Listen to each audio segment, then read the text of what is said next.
Bienvenidos una semana más a nuestro noticiero semanal de Radio Internacional de Noticias. La policía egipcia interviene para impedir que argumentaron en Nueva York ante la comisión. Como noticias nacionales presentamos Medio centenar de asociaciones pro vida han convocado a facilitar datos precisos al respecto a la... Terminaremos con noticias de la Santa Sede.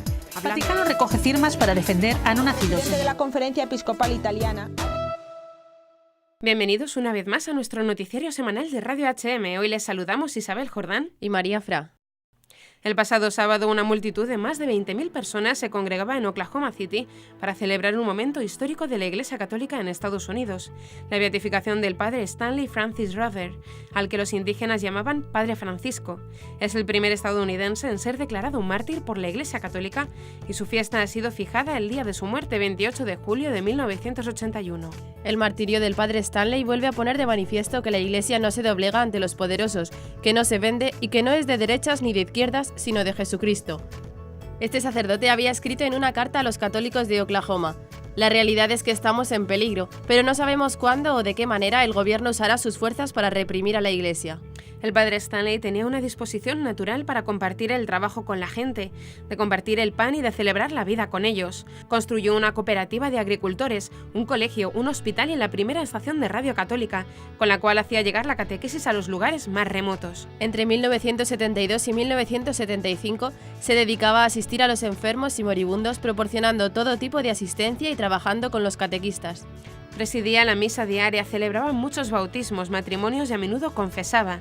Visitaba parejas de esposos recién casados, les llevaba una foto de su matrimonio, bendecía la casa y se quedaba a cenar con ellos. Su trabajo pastoral y el de sus colaboradores llegó a tener un resultado sorprendente. Él celebraba entre 500 y 1000 bautizos al año, así como centenares de matrimonios y primeras comuniones, y daba la comunión a cerca de 2000 personas cada semana. El padre Stanley llevó hasta sus últimas consecuencias su misión de sacerdote misionero y pastor, motivo por el cual no quiso alejarse, en plena guerra civil, de la comunidad indígena a la que servía en Santiago Atitlán, aun sabiendo que era un objetivo prioritario por su defensa de los campesinos. En los pueblos muchas personas comenzaron a desaparecer. Muchos de ellos eran catequistas, pues el gobierno calificaba la religión como algo subversivo. El padre Ruther caminaba por las carreteras en busca de los cadáveres de los desaparecidos para darles un entierro digno. También daba de comer a los huérfanos y a las viudas de la guerra. La mañana del 28 de julio de 1981, 3 ladinos, hombres que masacraban indígenas y campesinos de Guatemala desde la década de los 60, irrumpieron en la rectoría. Al no querer poner en peligro a los demás en la misión de su parroquia, el padre Ruther luchó, pero no pidió ayuda. Pasaron 15 angustiosos minutos y se escucharon 2 disparos que acabaron con la vida del sacerdote. Su delito fue proclamar el Evangelio y defender a los indígenas de Santiago de Atitlán, una de las comunidades más pobres de este país. Días antes de ser asesinado, escribió en una de sus cartas: «Rueguen por nosotros para que podamos ser un signo de amor de Cristo para nuestra gente. Que nuestra presencia entre ellos los fortifique para que puedan soportar estos sufrimientos en preparación para la venida del reino». Apenas conocida la noticia del crimen, miles de personas llegaron a la parroquia a rezar y lograron que el corazón del sacerdote y las vendas con su sangre fueran sepultadas en el suelo de la iglesia. Comenzaremos con las noticias de interés internacional. Brasil construyen la estatua de la Virgen más alta del mundo. India, 5.000 manifestantes protestaron contra la ley anticonversión en la India. Estados Unidos podrían demandar a Twitter por bloquear contenido pro vida. Reino Unido, hay que ser santos para ganar conversos. Polonia, miles de personas esperan unirse a la misa de oración en la frontera. Pasaremos después a las noticias nacionales. No se retirará la cruz del Parque Ribalta. La Capilla de Adoración Perpetua de Valencia cumple 5 años. Hazte Oír invita a darse de baja en Netflix por hacer bromas contra el terrorismo. Podemos insta al gobierno a prohibir los uniformes escolares diferenciados. Obispos piden evitar decisiones irreversibles ante grave situación en Cataluña. Y por último comentaremos algunas de las noticias más destacadas de la Santa Sede. Dios no descarta a nadie, quiere que todos reciban su recompensa. La Iglesia no es una agencia de servicios. El Papa Francisco pide abolir armas nucleares. Si Dios está con nosotros, nadie nos robará la esperanza. En ocasión del 300º aniversario del hallazgo de la imagen de Nuestra Señora Aparecida, patrona de Brasil, se erigirá en el país sudamericano una imagen de la Santísima Virgen en la advocación de la patrona brasileña. La imagen tendrá unos 50 metros de alto y pesará unas 400 toneladas. La estatua, que será ubicada en un parque de 130.000 metros cuadrados del municipio de Aparecida, será unos 12 metros más alta que el Cristo Redentor y 8 metros más alta que la estatua de Santa María de la Asunción de Java Central. Solo será superada en tamaño por el monumento Manto de María, ubicado en la ciudad de Barquisimeto, Venezuela, la cual, aunque no es propiamente una estatua, cuenta con una altura de 62 metros.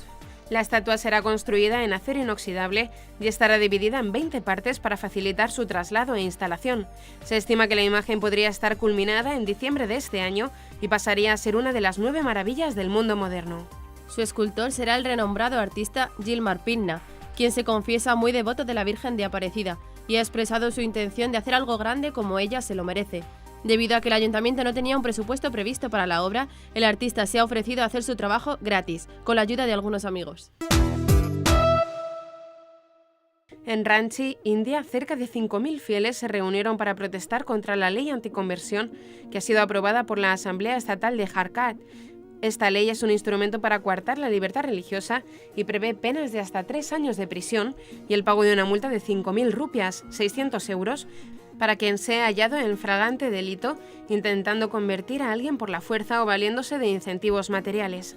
La ley anticonversión fue aprobada el pasado mes de agosto por las autoridades estatales. En su pronunciamiento contra esta normativa, el cardenal Telesfor Topo, arzobispo de Ranchi, ha afirmado que las conversiones forzadas no existen. Somos personas libres, con una voluntad libre y una conciencia e inteligencia libres. La agencia Asia News publica que la protesta contra la ley anticonversión tuvo lugar el pasado 23 de septiembre con la participación de 22 organizaciones sociales y civiles. Varios exponentes de la oposición, así como un obispo protestante, intervinieron para dejar claro su postura ante la aprobación de esta medida que, según alega el presbítero Amrit Tirkey, es algo que nos divide a todos, y agrega que esta marcha ha sido para demostrar que están unidos contra las fuerzas que quieren dividirnos. Tras su declaración en público, el cardenal Telesfor Topo ha sufrido vejaciones por parte de los nacionalistas hindúes de Jharkhand, quienes además han hecho circular una imagen suya a la que han prendido fuego sobre un maniquí. La organización provida estadounidense Live Action denunció que Twitter suprime sus anuncios y advirtió que podría tomar medidas legales contra la red social por no permitirle llegar a una mayor cantidad de personas y no solamente a sus seguidores. En una carta a Twitter, los abogados de Live Action, conocidos por sus investigaciones encubiertas en clínicas de aborto, alegan que la red social aplicó incorrectamente sus políticas para censurar anuncios que contienen imágenes de fetos en ultrasonido, promover o vincular sus grabaciones secretas y oponerse al financiamiento federal de Planned Parenthood. A través de su sitio web, Live Action indicó que estos anuncios, que resaltan el valor de la vida humana y exponen la industria del aborto, son el latido del corazón de su organización. No se trata de un problema sobre un aspecto relacionado a un anuncio. Esto fue sobre la totalidad de nuestro mensaje, desde las imágenes del ultrasonido de una vida en el vientre materno hasta la crítica de las instalaciones del aborto. El propósito de Twitter es dar a todos el poder de crear y compartir ideas e información al instante, sin barreras. Ellos están violando completamente eso, enfatizó la presidenta de Live Action, Lila Rose, a The Washington Post. Las acusaciones de Live Action se producen en un momento en que Facebook, Google y otras empresas de redes sociales se enfrentan a acusaciones de haber superado su papel de anfitriones o moderadores y de desviarse hacia el reino de la censura. Planned Parenthood está autorizado a tuitear que una mujer tiene derecho a un aborto, pero cuando Live Action tuitea que un bebé tiene derecho a la vida, Twitter lo considera provocador y ofensivo, reclama la organización. Llevar a la gente más cerca de Jesucristo a través de su iglesia es el corazón de un nuevo plan pastoral lanzado por el obispo Philip Egan de Portsmouth, y para ello la prioridad es que los católicos se conviertan en santos. La primera prioridad es la misión, para permitir que un número infinito de personas vuelvan a escuchar el Evangelio.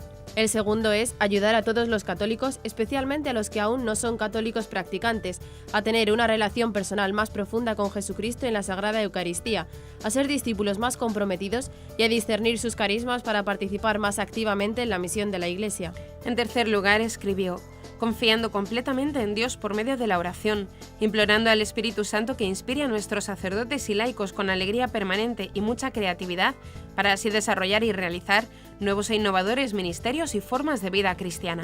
Pero la necesidad más básica, escribió, es que los católicos de Portsmouth se conviertan en santos. Esto significa que busquemos la santidad de vida imitando a nuestro Señor Jesucristo, en obediencia al Padre y la autoridad legítima, amando y respetándonos mutuamente y llenos del Espíritu Santo. Los obispos de Polonia han exhortado a los católicos a unirse a una oración comunitaria a lo largo de la frontera del país para conmemorar el fin del centenario de Fátima y orar por la salvación de su país. Los organizadores esperan que el 7 de octubre, fiesta de Nuestra Señora del Rosario y aniversario de la batalla de Lepanto, en la que la flota cristiana salvó a Europa de la islamización, hasta 1 millón de personas se unan al Rosario de las Fronteras. Creemos que si el rosario es rezado por cerca de 1 millón de polacos a lo largo de las fronteras del país, esto puede no solo lograr un cambio en el curso de los acontecimientos, sino abrir los corazones de nuestros compatriotas a la gracia de Dios, explican los organizadores en su página web. La Conferencia Episcopal Polaca ha apoyado el evento y ha pedido a todos los católicos que se unan a la oración del rosario, incluso si físicamente no pueden llegar a la frontera. Las familias pueden unirse a la oración incluso en sus casas, al igual que los enfermos en los hospitales y las comunidades parroquiales en sus iglesias, dijeron. Hace 100 años, María entregó a 3 niños portugueses un mensaje de salvación.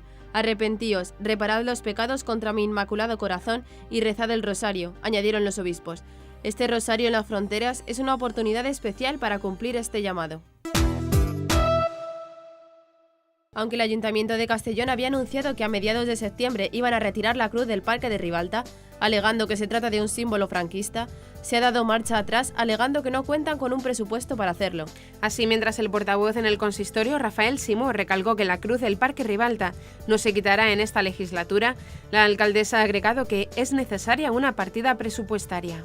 Una encuesta publicada recientemente en el diario Mediterráneo encontró que un 63% rechaza la retirada de la cruz. También ha sido notorio el rechazo de la medida en las redes sociales. En opinión de los ciudadanos, hay problemas más importantes y urgentes en los que debe poner sus esfuerzos el ayuntamiento, dado que no es un monumento franquista, por lo que no se puede invocar la ley de la memoria histórica, y la iniciativa del equipo de gobierno solo tiene una motivación anticristiana, porque está dedicada a todas las víctimas de la guerra civil, con el lema «Las víctimas de la violencia». La cruz fue construida en 1944 dedicándose a los caídos, pero en 1979, con el acuerdo de todos los partidos políticos, incluido el Partido Comunista, se decidió mantener el monumento en el emplazamiento actual, eliminando cualquier connotación franquista y dedicando la cruz a las víctimas de la violencia, por lo que dejó de tener cualquier vestigio del franquismo. Adicionalmente a esto, fuentes de la Plataforma para la Defensa de la Cruz de Ribalta afirman que con seguridad las 17.000 firmas presentadas en el mes de mayo contra los planes para derribar la cruz no pueden ignorarse. La Capilla de Adoración Eucarística Perpetua de Valencia, ubicada en la parroquia de San Martín Obispo y San Antonio Abad, celebró el 5º aniversario de su apertura ininterrumpida, en la que ha registrado más de 44.000 turnos de adoradores. En la actualidad recibe cada día una media de visitas de 500 personas y cuenta con 600 adoradores voluntarios inscritos, según ha indicado el coordinador de la capilla, Juli Pascual. Desde que abrió sus puertas en septiembre de 2012, la capilla ha permanecido abierta de forma ininterrumpida las 24 horas todos los días del año, en turnos de 1 hora por la mañana, tarde, noche y madrugada. Con motivo del 5º aniversario, la capilla acogió el 24 de septiembre la celebración de una misa y procesión claustral solemne del Santísimo Bajo Palio, actos que han sido presididos por el obispo auxiliar de Valencia, Monseñor Arturo Ros. Los responsables de la capilla han recordado la necesidad de lograr que se inscriban más adoradores voluntarios para reforzar los turnos de madrugada y fin de semana. Hazte Oír invita a darse de baja en Netflix por hacer bromas con el terrorismo. El presidente de la asociación, Ignacio Arzuaga, asegura que es insultante que una empresa pretenda obtener beneficios a costa de humillar a las víctimas de la banda terrorista ETA. Es hora de boicotear a los que se lucran a costa de frivolizar con el dolor y la tragedia. La película, que contará en tono humorístico las peripecias de un comando preparado para atentar, ha provocado la reacción de más de 27.200 ciudadanos que han escrito a los directivos de la empresa estadounidense y de Mediapro, coproductora española de la película, para pedirles que abandonen el proyecto. La petición ciudadana recuerda a los ejecutivos de Netflix y Mediapro que el terrorismo de ETA ha sido continuo en España durante 5 décadas y ha provocado el asesinato de 829 personas, entre ellos 23 niños, además del secuestro de 86 personas y miles de heridos, amenazados y extorsionados. El presidente de hazteoir.org aporta además otro dato. El actual director de marketing de Netflix, Antonio Ábalos, fue despedido de su anterior puesto de trabajo por burlarse en Twitter de niños con síndrome de Down. Esto explica la falta de sensibilidad de una compañía que ahora se ríe de la tragedia del terrorismo etarra, mostrando una absoluta insensibilidad con el dolor de las víctimas. España entera tiene una deuda de gratitud con las víctimas del terrorismo impagable, y desde luego no nos vamos a callar ante el dolor que está provocando el anuncio de esta película, concluye Arzuaga. Unidos Podemos ha registrado en el Congreso de los Diputados una proposición no de ley por la que insta al Gobierno a iniciar en el menor tiempo posible las modificaciones pertinentes a la Ley de Igualdad para evitar la supuesta imposición de uniformes diferenciados por género en la enseñanza pública, así como en la concertada, la privada y en el mundo laboral. En el texto registrado al que ha tenido acceso Europa Press, la portavoz en materia de igualdad de Unidos Podemos, Sofía Castañón, apunta que los uniformes escolares diferenciados por sexo, pantalón para los niños, falda o vestido para las niñas, mantienen los estereotipos de género en la escuela, además de limitar la acción física de las menores, y persiste en una supuesta objetualización sexual de los cuerpos de las mujeres, que a su juicio continúa después en el ámbito laboral. La iniciativa busca imponer la ideología de género con la excusa de que la segregación de roles sexuales comienza con el uniforme escolar, se perpetúa en el ámbito laboral en sectores en los que la imagen y el cuerpo de las mujeres se ofrece como reclamo erótico al consumo principalmente masculino, como auxiliares de vuelo, azafatas en congresos o premios deportivos. Los obispos de la Conferencia Episcopal Española dieron a conocer una declaración sobre la grave situación que se vive en Cataluña, en la que exhortan al diálogo y a evitar decisiones y actuaciones irreversibles. La declaración aparece cuando la tensión aumenta en vistas al referéndum separatista que Cataluña desea realizar este domingo 1 de octubre, declarado inconstitucional por el Tribunal Constitucional de España y que generó la detención de 14 autoridades catalanas y la incautación de varios millones de papeletas para votar, lo que luego generó la protesta de miles de catalanes. En la declaración con fecha 27 de septiembre, los prelados españoles señalan primeramente que hacen propios los deseos y sentimientos de los obispos con sede en el territorio de Cataluña, auténticos representantes de sus diócesis, quienes alentaron a la no confrontación y a buscar el bien común el día 20. El texto de la declaración, leído por el presidente de la Conferencia Episcopal Española, cardenal Ricardo Blázquez, señala que en estos momentos graves la verdadera solución del conflicto pasa por el recurso al diálogo desde la verdad y la búsqueda del bien común de todos, como señala la doctrina social de la Iglesia. Para este diálogo, indican, es necesario que tanto las autoridades de las administraciones públicas como los partidos políticos y otras organizaciones, así como los ciudadanos, eviten decisiones y actuaciones irreversibles y de graves consecuencias, que los sitúe al margen de la práctica democrática amparada por las legítimas leyes que garantizan nuestra convivencia pacífica y origine fracturas familiares, sociales y eclesiales. Tras recordar la importancia del respeto a las instituciones expresado en la Constitución, los prelados ofrecieron su colaboración sincera al diálogo en favor de una pacífica y libre convivencia entre todos. Durante el rezo del Ángelus este domingo 24 de septiembre en la Plaza de San Pedro en el Vaticano, el Papa Francisco recordó que la justicia de Dios nada tiene que ver con la justicia humana y que en su reino habrá una recompensa para todos otorgada por él. En el comentario del Evangelio del día previo al rezo del Ángelus, el Santo Padre comentó la parábola en la que Jesús cuenta cómo el propietario de una viña contrata por la mañana a un grupo de jornaleros y les promete un denario al día.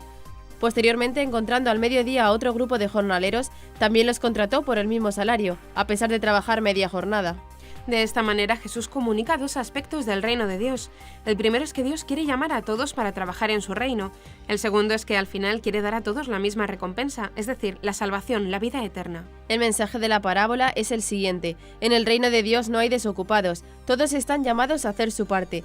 Para todos al final habrá una recompensa otorgada por la justicia divina, no una justicia humana, por fortuna para nosotros, es decir, la salvación que Jesucristo nos ha otorgado con su muerte y su resurrección.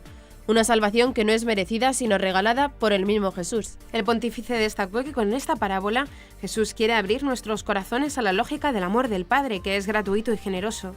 De esta manera Jesús quiere hacernos contemplar la mirada de aquel padrón, el dueño de la viña de la parábola, la mirada con la que mira a cada uno de los trabajadores que permanecen en la espera de un trabajo y los llama a ir a su viña a trabajar. Durante su visita al Japón, el prefecto de la Congregación para la Evangelización de los Pueblos, el cardenal Fernando Filoni, ha dirigido una reflexión a los obispos, sacerdotes, religiosos y laicos de la región de Osaka, en la que pide recuperar el impulso en la proclamación del Evangelio tanto en Japón como en otros lugares. El cardenal expresó: no depende de las metodologías puestas en marcha por parte de la Iglesia, sino en volver a experimentar la caridad de Cristo. Solo volviendo a beber de esta fuente, las personas involucradas en la misión apostólica pueden escapar del peligro de caer en su propio activismo, hasta el punto de olvidar que su misión primaria, como la de Jesús, es anunciar a los pobres un mensaje de gracia y proclamar la liberación al hombre víctima de tanta opresión. Al mismo tiempo, ha recordado a los obispos el peligro de hacer que la Iglesia se parezca a una ONG. Las obras impulsadas por la Iglesia en el campo de la educación, la asistencia social y la salud, en colaboración con las autoridades civiles, han sido durante décadas un signo concreto de estímulo y apoyo al pueblo japonés, que ha atravesado tiempos muy difíciles desde la Segunda Guerra Mundial. Pero en la situación actual no podemos ignorar el peligro de que el personal apostólico se convierta en burócrata de la situación educativa o social apoyado por el gobierno, pudiendo así caer en la dinámica de la competitividad, advirtió el prefecto. Para poner un límite a estos desvíos en algunas situaciones, es apropiado volver a pensar bien nuestro papel en los diversos sectores del servicio social. Y si los servicios que la Iglesia hace en los diversos campos no son adecuados al que es su fin propio y último, entonces los obispos deben tener el coraje de buscar el modo para dar la prioridad al propósito misionero. El Papa Francisco pidió aplicar el Tratado de Prohibición de Armas Nucleares adoptado por la ONU en marzo de 2017 para abolir los armamentos de destrucción masiva en el mundo. Trabajemos por un mundo sin armas nucleares, aplicando el Tratado de No Proliferación para abolir estos instrumentos de muerte, fue el mensaje difundido por el Santo Padre en su perfil de la red social Twitter. La petición del pontífice se produce en un momento especialmente delicado, en el que Corea del Norte está manteniendo un desafío contra la comunidad internacional y ha amenazado con atacar a Estados Unidos empleando armamento nuclear. Por el momento, en las últimas semanas, el ejército norcoreano ha lanzado varios misiles intercontinentales que han sobrevolado el espacio aéreo de Corea del Sur y Japón para precipitarse en el Océano Pacífico. El presidente de Estados Unidos, Donald Trump, contestó a las amenazas norcoreanas, asegurando que si se produjera cualquier ataque contra el territorio estadounidense, sometería a Corea del Norte a una destrucción total. La Santa Sede se ha comprometido con el proceso de disensión y no proliferación nuclear, y ha puesto sus recursos diplomáticos al servicio de una reducción de la tensión entre las potencias nucleares. ¿Quiénes son los enemigos de la esperanza? A esta pregunta trató de dar respuesta el Papa Francisco durante su catequesis en la audiencia general del miércoles 27 de septiembre, en la que invitó a combatir la tristeza y la melancolía. El Santo Padre manifestó que tener un alma vacía es el peor obstáculo para la esperanza. Es un riesgo del cual ninguno puede darse por excluido, porque ser tentados contra la esperanza puede suceder también cuando se recorre el camino de la vida cristiana. Francisco también denunció la tentación de caer en jornadas que se convierten en monótonas y aburridas, en las que ningún valor es merecedor de ser puesto en práctica. Es la acidia como la definían los padres, y cuando esto sucede, el cristiano sabe que esa condición debe ser combatida, nunca aceptada pasivamente. Dios nos ha creado para la alegría y la felicidad, y no para que nos quedemos en pensamientos melancólicos, añadió. El Papa invitó entonces a cuidar el propio corazón para oponerse a las tentaciones de infelicidad que seguramente no provienen de Dios. Y cuando nuestras fuerzas parezcan flaquear y la batalla contra la angustia sea particularmente dura, podemos siempre recurrir al nombre de Jesús. Podemos repetir la oración simple de la que podemos encontrar huellas en el Evangelio y que se convirtió en el centro de tantas tradiciones espirituales cristianas. Señor Jesucristo, Hijo de Dios, ten piedad de mí que soy un pecador. Estamos solos para combatir la desesperación. Si Jesús ha vencido al mundo, es capaz de vencer en nosotros todo aquello que se opone al bien. Si Dios está con nosotros, nadie nos robará la virtud de la que tenemos absolutamente necesidad de vivir. Nadie nos robará la esperanza. Y hasta aquí nuestro informativo semanal. Esperamos que haya sido de su agrado. Recuerden que pueden seguir escuchándonos siguiendo el resto de nuestra programación en directo a través de la web www.radiohm.net. En ella podrán encontrar también distintos podcasts con los informativos anteriores y otros audios que también pueden ser de su interés. Seguiremos estos días informando de las noticias de la Iglesia y del mundo a través de nuestros breves espacios informativos que les ofrecemos todos los días cada media hora aquí, en Radio HM 88.9 FM y HM Televisión. Ayer, hoy y siempre la verdad. Gracias por habernos acompañado. Les han informado María Fra e Isabel Jordán. Hasta la próxima semana.